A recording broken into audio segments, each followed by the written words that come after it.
Assalamualaikum pemirsa Siak Televisi, apa kabarnya hari ini? Semoga kita dalam keadaan sehat dan semangat menjalankan aktivitas dengan lancar. Berjumpa kembali bersama saya Cahya Ici di Siak Sehat, hidup sehat, kebahagiaan kita bersama.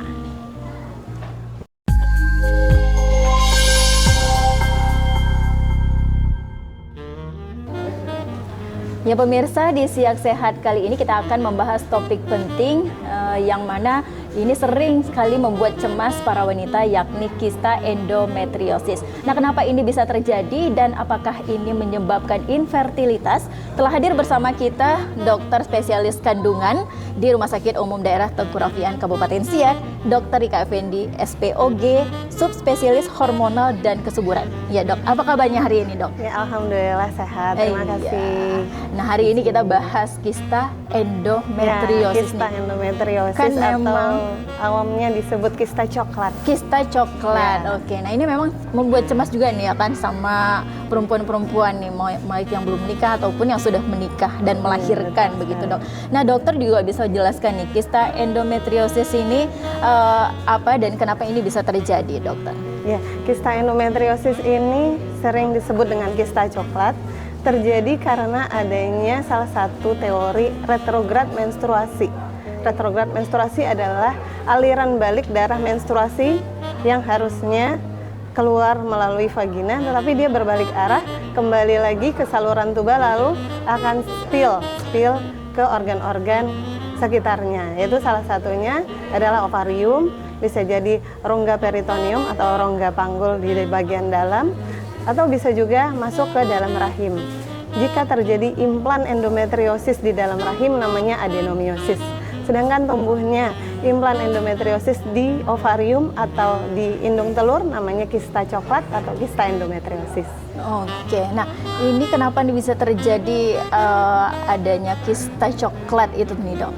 Biasanya karena salah satunya adalah faktor genetik atau faktor hormonalnya. Kenapa? Karena terjadi ketidakseimbangan estrogen dan progesteron di mana terjadi tahanan progesteron atau resistensi dari retensi progesteron dan terjadinya anopos estrogen. Estrogennya yang memicu untuk tumbuhnya si endometriosis tersebut. Oke, genetik juga berarti memang Ya, dari genetik. memang sama. Nah, artinya ini bisa juga diderita oleh orang yang sebelum menikah sudah dapat, maksudnya masih gadis begitu dokter? Iya, masih atau gadis sudah juga melahirkan juga bisa Jadi ada terkena dua. kista coklat ini?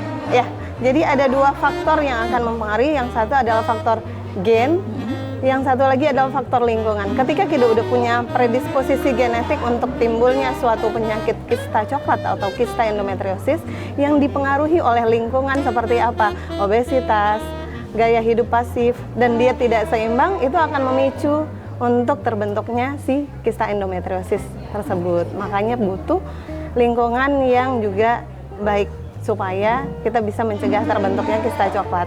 Oke. Nah dok, apakah ada gejala yang ditimbulkan? Misalnya kita merasakan sendiri nih, ada kista nih ternyata, atau kita nggak tahu nih ada kista coklat itu di reproduksi kita sendiri.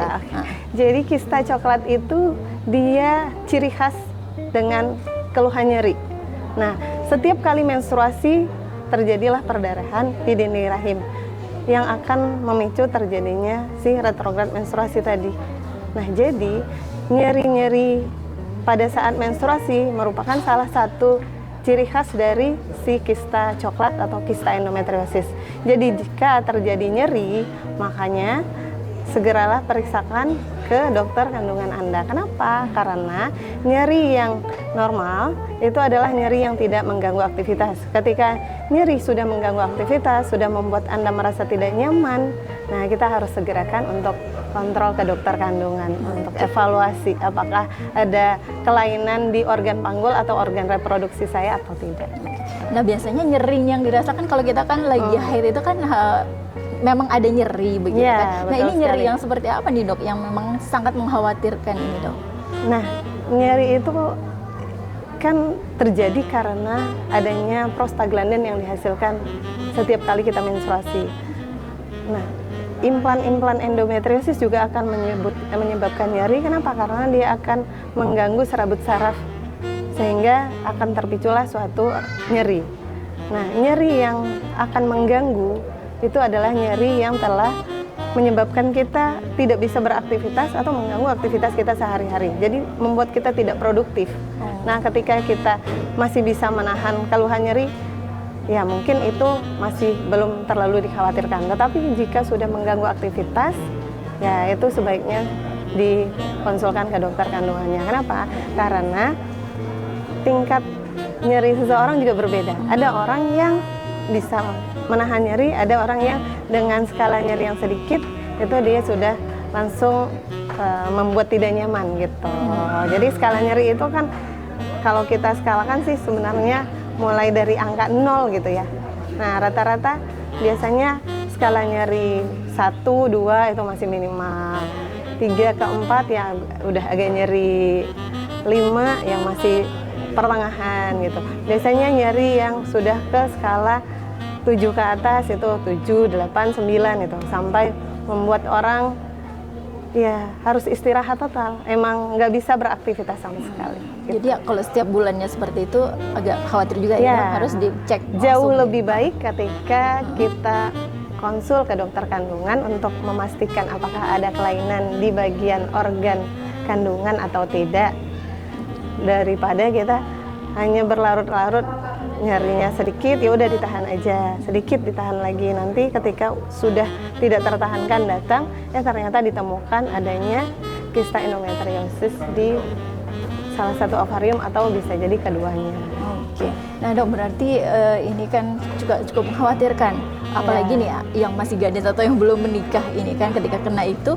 Nah, apakah ini mengganggu akan menyebabkan infertilitas nih dokter? Ya, masalah yang ditimbulkan dari kista endometriosis itu yang paling mengkhawatirkan adalah yang satu pain, yang kedua infertility. Pain adalah nyeri. Jadi nyeri akan mengganggu seseorang ketika dia beraktivitas. Yang kedua, ketika dia sudah menikah, dia akan mengalami kesulitan untuk mempunyai anak atau mempunyai keturunan. Jadi jika seseorang telah menikah 1 tahun, tetapi dia belum punya anak, itu sebaiknya juga mengkonsulkan dirinya ke dokter kandungan supaya dilihat apakah organ-organ reproduksinya mengalami kelainan atau terjadi suatu gangguan pada organ-organ reproduksi kita. Kenapa? Karena kista endometriosis ini bisa menurunkan cadangan sel telur, menurunkan kualitas sel telur, dan membuat kesulitan dalam mencapai suatu kehamilan. Oke, tadi dokter bilang mempengaruhi kualitas, ya kan, mempengaruhi kualitas dan jumlah sel telur ya. Ya, cadangan sel telur. Oke, nah itu seperti apa nih dok? Jadi seseorang itu bisa dinilai kadar cadangan sel telur dari suatu pemeriksaan hormonal yaitu anti Mullerian hormon. Ketika salah seorang dari wanita itu menderita kista coklat atau kista endometriosis, ini akan menyebabkan suatu stres oksidatif pada ovarium yang akan menurunkan si cadangan sel telur tersebut. Nah, cadangan sel telur tersebut dibutuhkan untuk menciptakan suatu kehamilan. Nah, ketika cadangan sel telur sudah turun dengan nilai yang sudah jauh di bawah batasan normal, ya dia akan sulit untuk mencapai kehamilan yang alami. Gitu. Kenapa? Karena rata-rata masyarakat kan pengen hamil alami tanpa teknik reproduksi berbantu. Nah, sebaiknya segeralah lakukan pemeriksaan untuk menilai bagaimana sih kondisi organ-organ reproduksi, bagaimana cadangan sel telur saya ketika saya setelah 1 tahun menikah tapi belum punya anak. Gitu. Memang harus dicek ini sepertinya karena mengkhawatirkan sekali ya kan, mengkhawatirkan sekali karena kita nggak tahu juga kan ada kista endometriosis atau tidak, dan karena memang setiap bulan kita bereproduksi wanitanya tetap ya dok ya, dan kita nggak tahu nih ketika nyeri biasa apa nyeri biasa atau nyeri karena ada sesuatu ini ya dok ya. Untuk treatment ini paling penting sih sebenarnya, Kaici. Jadi treatment endometriosis itu adalah membuat dia tidak haid. Kenapa? Karena implan endometriosis akan menempel ketika kita menstruasi. Nah, kan? Nah, jadi bagaimana solusinya, dok? Ya udah stop menstruasi. Stop menstruasi alami dengan apa? Dengan hamil. Jadi dengan hamil. Ketika kita hamil 9 bulan kita tidak menstruasi. Ditambah lagi fase menyusui, amenorelaktasi namanya.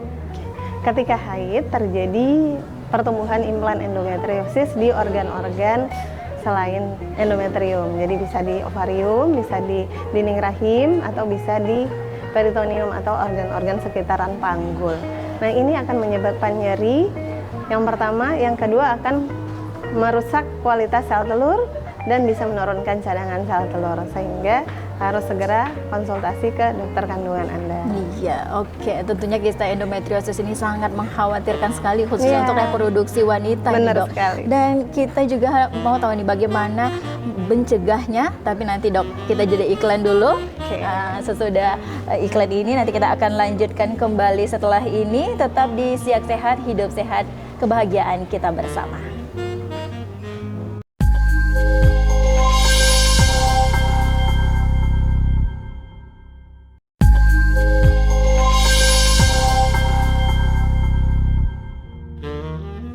Terima kasih pemirsa Siak Televisi, masih di Siak Sehat dan masih bersama dokter spesialis kandungan di Rumah Sakit Umum Daerah Kabupaten Siak, Dr. Rika Effendi, SPOG, subspesialis hormonal dan kesuburan. Ya, dokter, kita lanjutkan. Tadi juga kita sudah dengarkan nih penjelasan dari dokter tentang kista endometriosis dan juga berdampak kepada kesuburan reproduksi wanita, ya dok. Ya, tentunya kista endometriosis ini atau kista coklat Kista tadi. coklat. Nah, kita juga ingin tahu nih dok, bagaimana ini sih cara mencegah supaya kista endometriosis ini tidak ada atau misalnya hilang gitu, atau juga tidak ada gitu.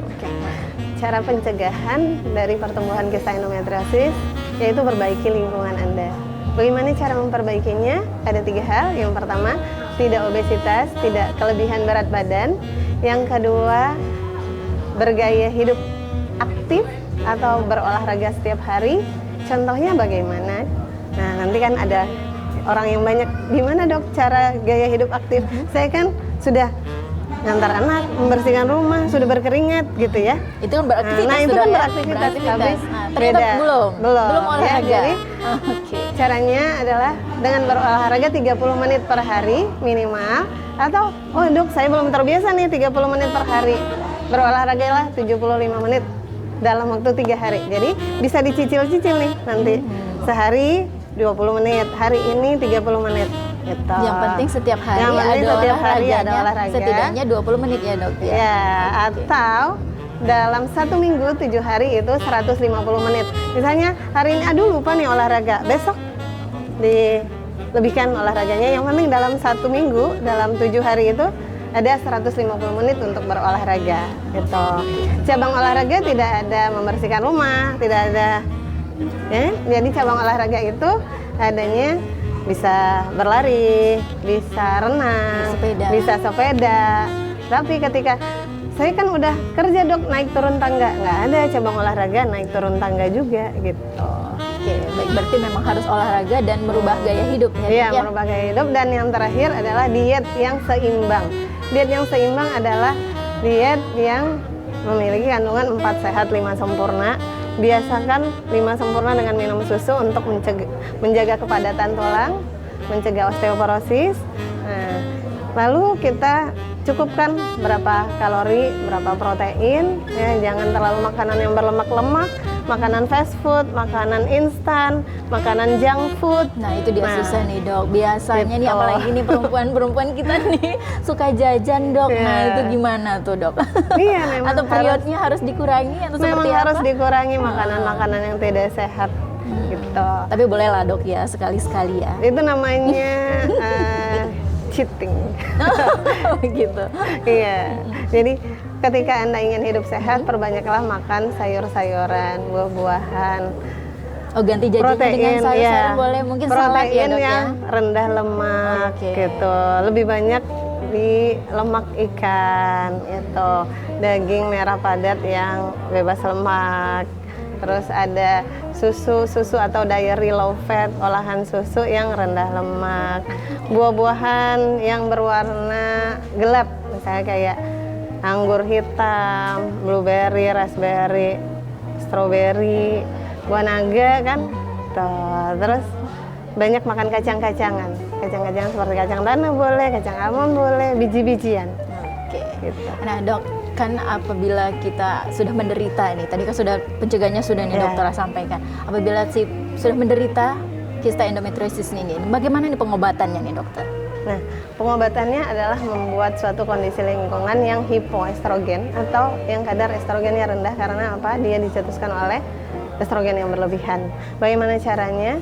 Yang pertama, cara alami yaitu segeralah mencapai suatu kehamilan. Berarti hamillah solusinya.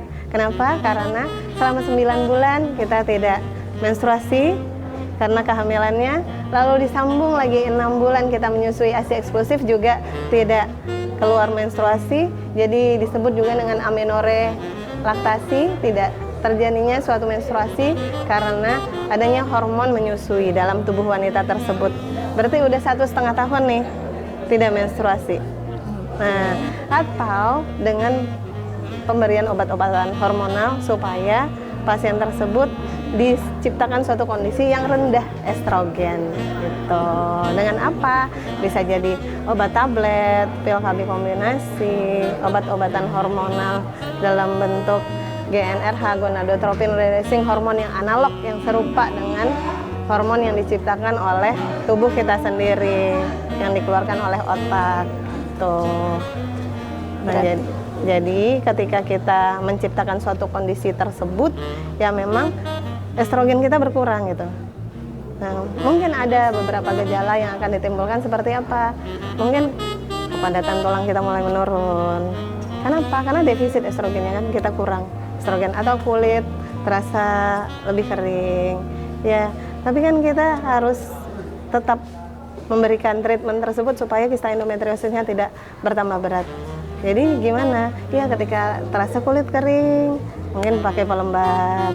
Ketika mungkin sudah ada gejala-gejala untuk pengeroposan tulang, bisa minum susu, minum vitamin D, konsumsi kalsium gitu. Oke dokter, ini sudah banyak sekali nih, ada dari mencegahnya juga kita dan pengobatannya juga ya dok ya. Tentu sudah dokter sampaikan juga nih. Terakhir dok, adakah makanan yang disarankan nih untuk penderita kista endometriosis ini dok? Nah, untuk makanan penderita kista endometriosis, kembali lagi ke makanan sehat. Yang penting tidak makan makanan olahan-olahan yang makanan cepat saji, ya, banyak pengawet, banyak penyedap, pemanis buatan, itu usahakan untuk menghindarinya. Dan banyaklah makan makanan yang mengandung antioksidan tinggi gitu. Antioksidan tinggi ya seperti sayur, buah ya, seperti telur omega 3 gitu. Telur omega kan itu dia juga cukup baik untuk pasien-pasien penderita endometriosis. Tips terakhir dok dari dokter nih untuk pencegahan lebih dini juga dan kita lebih sehat lagi perempuan-perempuan Indonesia ini dok, seperti apa dok? Tips untuk pencegahan dini sebenarnya itu kembali lagi ke pola hidup ya, pola hidup sehat. Kenapa? Jagalah lingkungan Anda agar tetap sehat. Kenapa? Ketika Anda sudah memiliki gen predisposisi untuk terbentuknya suatu kista endometriosis, hanya lingkungan Anda lah yang bisa mencegah supaya Anda tidak terjangkit penyakit kista endometriosis. Oke, terima kasih nih dok sudah memberikan tips juga dan kita bincang-bincang tadi di Siak Sehat tentang kista endometriosis yang mungkin sangat mengkhawatirkan juga nih bagi perempuan karena tadi juga dokter bilang kan itu akan mengganggu juga tentang kesuburan ya dok ya, infertilitas juga ya dok ya, dan tentunya kita harus merubah gaya hidup sehat, berolahraga nih. Iya. Oke, terima kasih dok bincang-bincangnya hari ini, atas waktunya hari ini juga di Siak Sehat. Baik pemirsa Siak TV, dan tentunya juga banyak informasi yang telah disampaikan dokter dan ini juga akan bermanfaat untuk Anda semua dan kita juga lebih waspada nih terhadap adanya kista endometriosis dan tahu bagaimana cara menjaga kesehatan. Saya Cahya Ici beserta kerabat kerja bertugas dan juga Dokter Rika, dokter spesialis kandungan di Rumah Sakit Umum Daerah Tunku Rafian Kabupaten Siak pamit undur diri dan sampai jumpa di Siak Sehat berikutnya. Siak Sehat, hidup sehat, kebahagiaan kita bersama. Sampai jumpa dan wassalamualaikum warahmatullahi wabarakatuh. Terima kasih dokter.